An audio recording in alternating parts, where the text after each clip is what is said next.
శరత్కాలచంద్రికా గురుకరుణా స్పందితా గంగాజరి ప్రవాహికా బోధామృత ప్రసాదితా సహనశీల భూస్వరూప జ్ఞాన దివ్యదాయకా అగ్నివాయు సమ్మిశ్రిత జీవనోద్ధారకా అగ్నివాయు సమ్మిశ్రిత జీవనోద్ధారకా శరత్కాల చంద్రికా గురు కరుణా స్పందితా. నమస్కారం. మనం ప్రతి శనివారం జరుపుకునే స్వామి సత్సంగానికి శుభాహ్వానం పలుకుతూ మనం ఇప్పుడు స్వామివారు పెన్నబద్వేల్లో ఉన్న రోజులను గురించి వివరించుకుంటూ వస్తున్నాము. అక్కడ ఎన్నో లీలలు జరిగాయి, అవన్నీ ఒక్కొక్కటి చెప్పుకుంటూ వస్తాం. మన వేదవ్యాసుడితో సహా మహాత్ములందరూ ఏం చెప్పారంటే, మనకు ఏమీ లేకపోతే మనిషి జీవించలేరు అంటే, ఏ యూరోపియన్స్నో వెస్టర్నర్స్నో ఎవరినైనా దగ్గరకు పోయి అడిగా ఉంటే అన్నిటికంటే ప్రాథమికమైనది మనకి ఏమిటి మనిషికి అని అడిగితే గాలి అంటాడు. గాలి లేకపోతే 4 నిమిషాలు చచ్చిపోతాడు. ఆ తర్వాత నీరు, ఆ తర్వాత ఆహారం, ఇలా చెప్పుకుంటాం. కానీ భారతీయ ఋషులు ఏమన్నారు తెలుసా? ధర్మం అన్నారు. ధర్మము లేకపోతే ఒక్క సెకండ్లో 1000వ వంతు బ్రతకటం కూడా అర్థరహితం అయిపోతుంది అని. అది అర్థం కావాలంటే కొంత ప్రయత్నం అవసరం. అంటే ఒక సాధువైన వారు అన్యాయాన్ని ధర్మబద్ధంగా ఎలా ఎదుర్కొనగలరో చిన్న సంఘటన చెప్పారు. దైవాన్ని నమ్ముకో, ధర్మంగా ఉండు, పరమాత్ముడు కాపాడతాడు అన్న మాటను ఈ సంఘటన ద్వారా ఆ పల్లె జనాలందరికీ ధర్మం వీడకు, ధర్మం నిన్ను కాపాడుతుంది, ధర్మో రక్షతి రక్షితః అని చెప్పారు. దానికి అర్థం ఇక్కడ ఒక సంఘటన.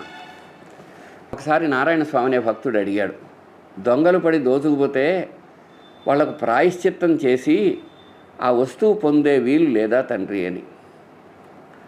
అయ్యా అంటే ఆ ప్రశ్నకు కాదు, అతని మనస్సుకు జవాబు చెప్తున్నారు స్వామి. ఆయన గొప్ప కర్తవ్య కళా నిపుణుడు. అతని ప్రశ్న ఏమిటి?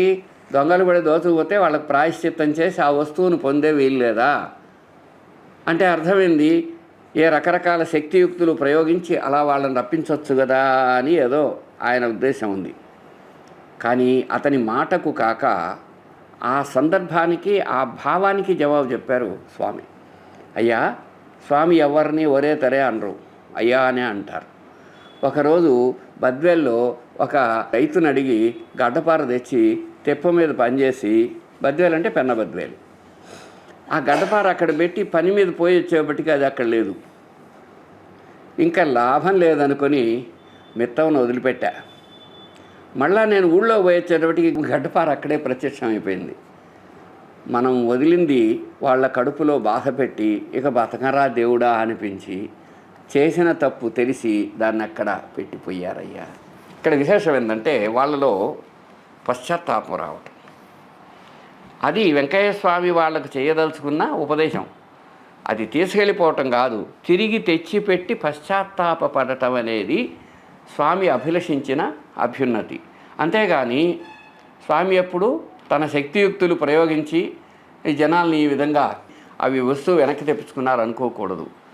స్వామి ఏం కోరుకున్నారు? పశ్చాత్తాపం కోరుకున్నారు.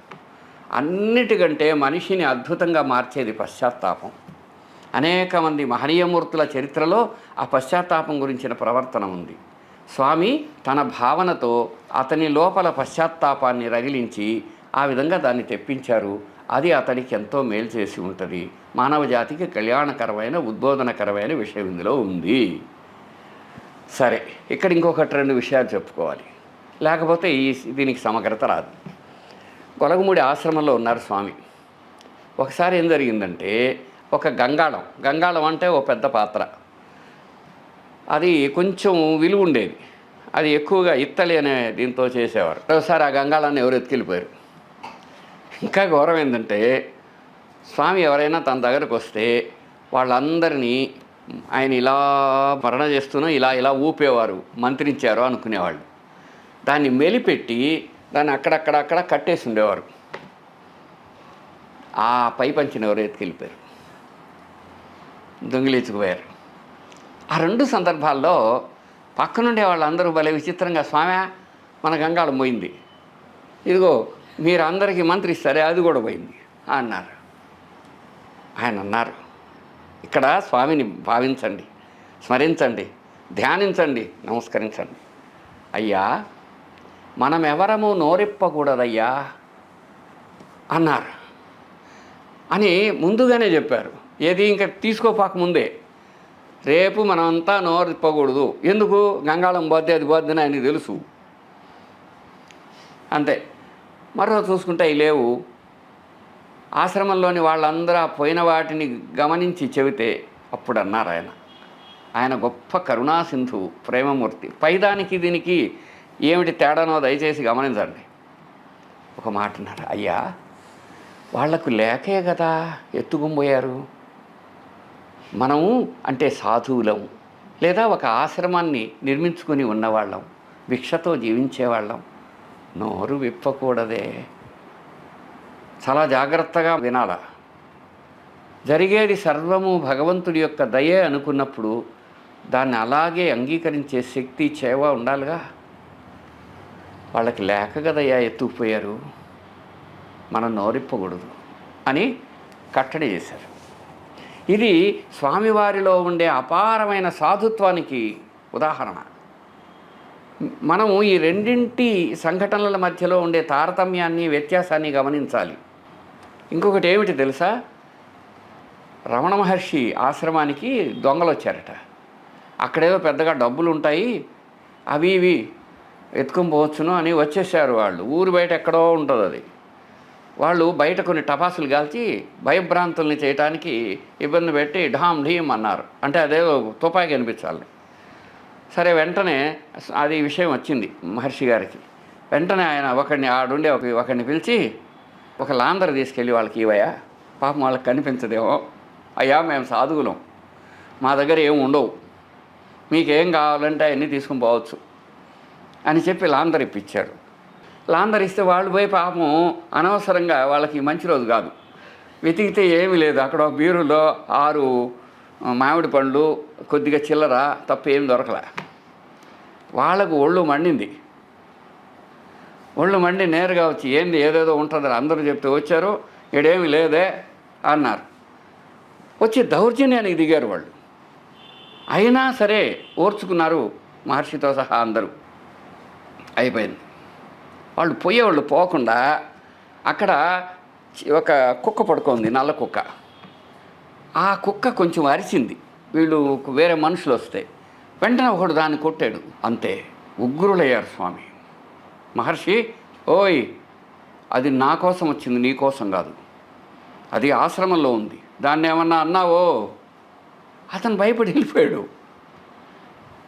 తనను కొట్టినా బాధ పెట్టినా ఏమాత్రం తిరిగి స్పందించని ఆ సత్పురుషుడు ఆశ్రయించిన ఆ జీవిని, అల్పజీవిని బాధ పెడితే మాత్రం ఒప్పుకోలేదు. ధర్మం అంటే అది. ఆ విధంగా రమణాశ్రమానికి వచ్చినటువంటి దొంగలు కూడా ఆ చరిత్రలో మిగిలిపోయారు. అట్లా ఇంకొక చిన్న విషయం గుర్తు చేసుకొనివ్వండి.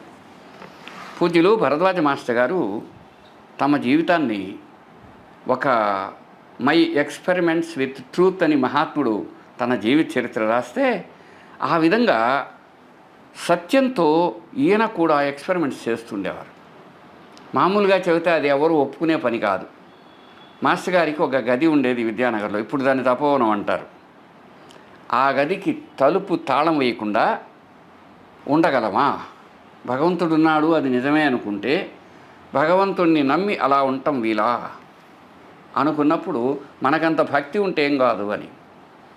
సరే, మాస్టర్ గారు అక్కడ ఉన్న ఆ ఇంటికి ఎవరైనా వెళ్ళేది, కూర్చోవచ్చు, పారాయణ చేసుకోవచ్చు. అక్కడ కొన్ని రగ్గులు అవి ఉంటాయి, చాప ఉంటుంది, పడుకోవటానికి వీలు ఉంటుంది. ఆ విధంగా పుస్తకాలు ఉంటాయి. ఎవరైనా భక్తిగా ఉంటే ఆ 2 కడ్డీలు వెలిగించి, దీపం వెలిగించి నామోస్మరణ చేసుకోవచ్చు. ఇంతే. ఆయన గారి తక్కువ అవసరాలు, వస్తువులు అవి ఉండేవి. అట్లా కొంతకాలం గడిచింది. తర్వాత ఈ విషయం తెలిసిన ఎవరో అక్కడ 2 రగ్గులు ఉంటే ఒక రగ్గు ఎత్తుకుపోయారు. పోగానే మిగతా వాళ్ళందరం గంగనా గోలుగా ఏం సార్ ఇది ఎట్లా అయిపోయింది కదా అంటే అప్పుడే అన్నారు. ఆయన చాలా ప్రసన్నంగా ప్రశాంత చిత్తంతో ఉన్నాడు. అంటే అప్పుడు అన్నాడు, అది కాదు, ఆ రగ్గు తీసిపోయినాడు ఏం చేస్తాడు?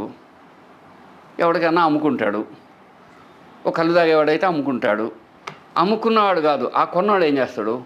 ఇంకోటికి ఏదైనా కానీ చివరికి ఏం చేస్తారు? కప్పుకుంటారు. రగ్గు దేనికి పనికొస్తుందా? కప్పుకొని పనికొస్తుంది. ఎవరికన్నా ఉపయోగపడితే బాబా తెలియదా? బాబాకు తెలిసే జరిగింది కాబట్టి జరగని దానికి మనం ఎందుకు ఫీల్ అవ్వాలా? మనకు అవకాశం ఉంటే ఇంకోటి కొనుక్కుందాం, లేకపోతే ఉన్నదాంతో సర్దుకుందాం. అది జీవితం, అది సత్పురుష లక్షణం. మహాత్ములు ఎప్పుడైనా ఎక్కడైనా ఒకే రకంగా ఉంటారనడానికి ఇది గుర్తు. అయితే మనం అలా ఉండగలమా? మనమంతా మాట్లాడతాం. నిజంగా భక్తి ఉంటే భగవంతుడు కాపాడగలడు అని నమ్మితే అసాధ్యం. సరే, మళ్ళీ మనం అసలు విషయానికి వస్తాం. చాలాసార్లు మన సత్సంగంలో కూడా చెప్పుకుంది, మనకి మన పరిశోధనకి గొప్ప సహృదయంగా సహకరించిన ఆత్మీయులలో, స్వామి భక్తులలో, స్వామితో చిన్నప్పటి నుంచి దగ్గర ఉన్న వాళ్ళలో వేలూరు రామానాయుడు అనే పెద్ద ఆయన మనకెంతో సహకరించిన ఒక స్వామి భక్తుడు అన్నమాట. ఆయన చిన్నప్పటి నుంచి స్వామితో ఉన్నాడు. ఆ తర్వాత ఆయన గృహస్థు. మనం ఆయన కలిసేపటికి ఒక 70 ఏళ్ళు అట్టా ఉంటాయి. కానీ ఆయనకు మంచి జ్ఞాపక శక్తి ఉండేది. బాల్యంలో ఆయనకు సంబంధించి గుర్తున్న విషయాన్ని చెప్పాడు. అది ఎంతగా చెప్తున్నా అంటే ఆయన అనుభూతి చెంది చెప్పేవాడు. రామనాయుడు చెప్తున్నాడు, నాకు సుమారు ఒక 10 సంవత్సరాల వయసు ఉన్నప్పుడు మా ఊరు నుంచి కూచితి చిన్నమ్మ, మరికొందరు పెన్నబద్వేలు తిప్ప దగ్గర ఉండేటువంటి స్వామిని చూడటానికి పోతుంటే నేను కూడా పోయా. అప్పుడు 4వ తరగతిలో ఉన్నా. అంతకు మునుపు కూడా 1-2 సార్లు స్వామిని చూశాను, కానీ అప్పుడు మళ్ళీ వెళ్ళా. ఆయనను చూస్తూ ఆయన ఏం చేస్తున్నారో గమనిస్తుండేవాడిని. సరే, మేము వెళ్ళేటప్పటికి స్వామి నదిలో పాయలు అడ్డగించి ఆ కట్టకు పెద్ద పారతో, పారలు చాలా రకాలు ఉంటాయి, చిన్న పార, పెద్ద పార, తొలిక, ఇలా ఉంటాయన్నమాట. అందులో పెద్ద పారతో మట్టి ఎగవేస్తున్నారు. అందుకని పెద్ద పార ఏంది చిన్న పార ఏంది అనుకుంటారేమో. చిన్న పారలు ఉంటాయి, చిప్పపార అంటారు వాటిని, చిన్న పార అంటారు వాటిని, తొలిక అంటారు వాటిని, ఇక్కడ నెల్లూరు జిల్లా ప్రాంతంలో. ఆయన చురుగ్గా పనిచేస్తున్నారు. పెద్ద పారతో పనిచేయాలంటే శక్తివంతుడు అవ్వాలి. వాడు పెద్ద సేద్గాడయా, పెద్ద పారతో పనిచేస్తాడా అని చెప్పుకుంటారు. అట్లా ఆ మహానుభావుడు ఆయన పెద్ద పారతో పనిచేస్తున్నారు. ఆ పనిని చాలా శ్రద్ధగా చురుగ్గా చేస్తున్నాడు ఆయన. స్వామి గన ఒక పనిలో దిగినాడురా అంటే పక్కనుండే వాళ్ళు అల్లాడిపోవడమే అంతే. మిగతా వాళ్ళు మెల్లగా తిప్ప మీదకి వెళ్ళిపోయారు. నేను ఒక్కడనే స్వామి దగ్గరకు పోయేందుకు ఇంకెందుకని నదిలో దిగుతున్నాను. అప్పుడు స్వామి అన్నారు, దిగొద్దు, అక్కడే ఎదుగు ఆ పందిట్లో కూర్చోపో అన్నాడు. చిన్నపిల్లాడు కదా. అంతే, ఆ పక్కనే స్వామి తలదాచుకోవటానికి ఒక చిన్న పందిరేస్తుంది. కూర్చోటానికి ఆడ తాటి మట్టలు ఉన్నాయి. ఎండ బాగా కాస్తోంది. రామానాయుడు చెబుతున్నాడు, స్వామి నువ్వు ఎండలో పనిచేస్తున్నావే, నేను నీళ్ళలో కూర్చోవటం ఎందుకు, నేను కూర్చోను అన్నట్ట చిన్నపిల్లాడు. అప్పుడు గొప్ప కనికరంతో స్వామి ఒక అద్భుతమైన విషయం చెప్పారు. అబ్బో అట్లా కాదే, పని చేసేవాడికి ఎండ లేదు, ఊరికే కూర్చున్న వాళ్ళు ఎండ దెబ్బ తింటారు, నువ్వు అక్కడే తాటి మట్టేసుకుని కూర్చో అని అనునయంగా చెప్పారు ఆయన. ఆయన చెప్పింది ఇంకా కాదు అనడానికి బుద్ధి పుట్టక అక్కడ కూర్చున్నారు. సోదరులారా, ఒక్క విషయం ఏమనండి, మనకు మన దేశంలో సుమారు 6 లక్షల చిల్లర పల్లెలు ఉన్నాయి. ఈ పల్లెల్లో శ్రమజీవులు ఉన్నారు. వాళ్ళు ఎండకు మాడి, వానకు తడిసి, మంచులో అల్లాడి వాళ్ళ ఆ పని చేస్తే కానీ వాళ్ళ జీవితం గడవదు. వాళ్ళు గ్రహించిన ఒక అద్భుతం ఇది. మీరు ఎండలో ఉన్నారనుకోండి, కదులుతూ పని చేస్తూ ఉండండి, మీకు ఎప్పుడు వడదెబ్బ తగలదు, ఎండ దెబ్బ తగలదు. ఎండలో అట్లా కొంచెం ఎక్కువసేపు గమ్మున్నారా వడదెబ్బ తగులుతుంది. ఎవరికైనా ఎండదెబ్బ తగిలింది అంటే అర్థం ఏమిటి తెలుసా? అతను ఖాళీగా నిలబట్టమో కూర్చోవటమో చేస్తుంటాడు. పని చేస్తూ ఉండు, ఎట్టి పరిస్థితుల్లో అవి తగలదు. అదే తగిలుంటే మన దేశంలో 75% మంది పల్లీయ జనాలు చాలామంది వడదెబ్బకు పడిపోయి ఉండాలి. అటెప్పుడు జరగలేదు, ఎప్పుడు జరగదు. అది ఎంత అద్భుతమైన రీతిలో గమనించి ఉంటే కానీ స్వామి ఆ మాట అనలేరు. పని చేసేవాడికి ఎండ లేదు, కూర్చున్న వాళ్ళకి వడదెబ్బ ఎండదెబ్బ తగులుతుంది. నువ్వు పోయి అక్కడ కూర్చోని ఆ చిన్న పిల్లవాడికి చెప్పిన మాటలో అంత అనుభవ సారం ఇమిడి ఉంది, భారతీయ పల్లీయ తత్వం ఉంది. కాబట్టి స్వామి ప్రతి మాట కూడా పరమాద్భుతమైనటువంటి జ్ఞానరసోదయమే. సరే, మనం మానసికంగా స్వామి దగ్గర ఉందాం. నిరంతర అగ్నిహోత్రం వెలుగుతూ ఉంటుంది. ఆ అగ్నిని తన గురుస్వరూపంగా తన రూపంగా చూడగలిగిన సచ్చిదానంద సమర్థ సద్గురుడైన వెంకయ్య స్వామి వారిని జ్ఞానదీప్తంగా, అంటే ఆ ఎదుటుండే అగ్నిలో ప్రకాశవంతంగా ఎదురుగా నిలబడినటువంటి మానవ రూపంగా ఒకసారి మనం భావన చేసి మానసికంగానే వారి చుట్టూ ప్రదక్షిణ చేసుకున్నాం. ఆ ప్రదక్షిణ మన జీవితాలను అనుగ్రహిస్తుందని, మనకు అపారమైన రీతిలో తన కరుణను ప్రసాదిస్తుందని విశ్వసిద్దాం. వారికి సాష్టాంగ దండ ప్రమాణాలు చేసుకొని నమస్కరించుకొని పై వారం సత్సంగానికి ఎదురు చూద్దాం. ప్రస్తుతానికి సెలవు. నమస్కారం.